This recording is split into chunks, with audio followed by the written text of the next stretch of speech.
پھر فرماتا کہ فَإِن تَوَلَّوْا فَإِنَّمَا عَلَيْكَ الْبَلَاغُ الْمُبِينُ، بس اگر وہ منہ پھیر لیں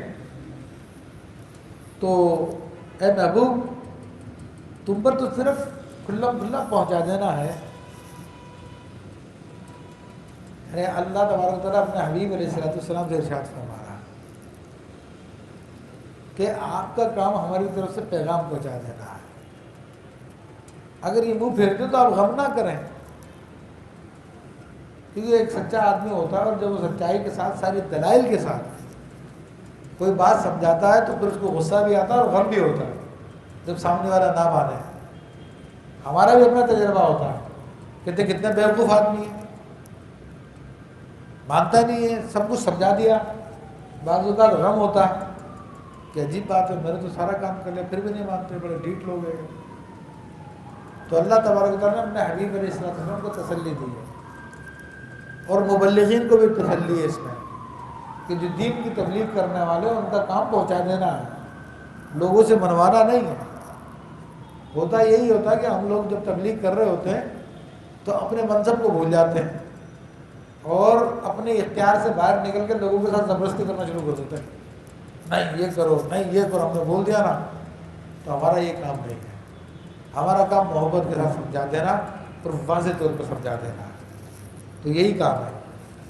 اللہ تعالیٰ فرماتا ہے یعرفون نعمت اللہ ہے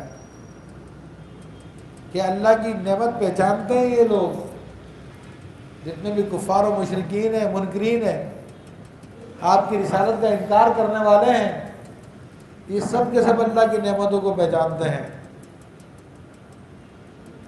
ثم ينکرونها، پھر اس کا انکار کرتے ہیں.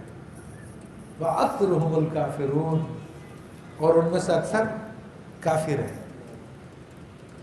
تو یہاں پر یہ رکوع اختتام ہوا اور یہاں پر اللہ تعالیٰ نے ان لوگوں کی نفسیات بھی بتا دی ہے کہ عام طور پہ ہمارے ذہنوں میں خیال یہ آتا ہے کہ یہ لوگ جو کفر میں مبتلا ہیں شاید انہوں نے کبھی غور نہیں کیا اس لیے کفر میں مبتلا ہے.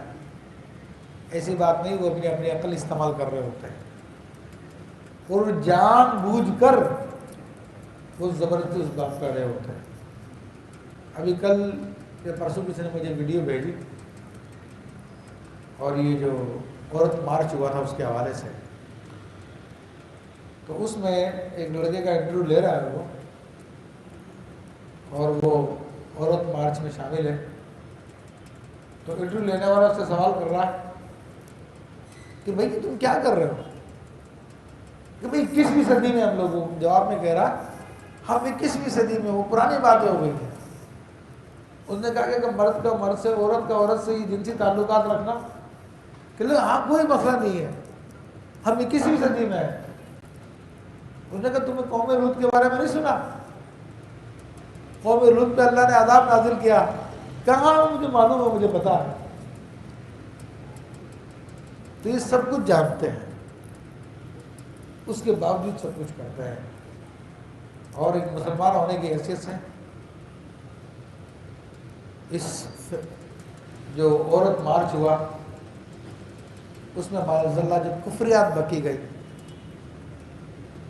تو کوئی بھی صاحب ایمان اس کو برداشت نہیں کر سکتا، بلکہ جو عورتیں اس میں شامل تھیں جنہوں نے نعرے لگائے اللہ بھی سن لے، رسول بھی سن لے، اولیاء بھی سن لے، یہ سب کے سب دین سے خارج ہے اور ان کا دین میں کوئی حصہ نہیں ہے. اور وہ ہمارے حکمران اور ہمارے طاقتور طبقہ جن کے پاس طاقت ہے وہ سب کے سب اس کے اوپر چپ ساتھ کے بیٹھے ہوئے، ان کے خلاف کوئی ایکشن نہیں کر رہے.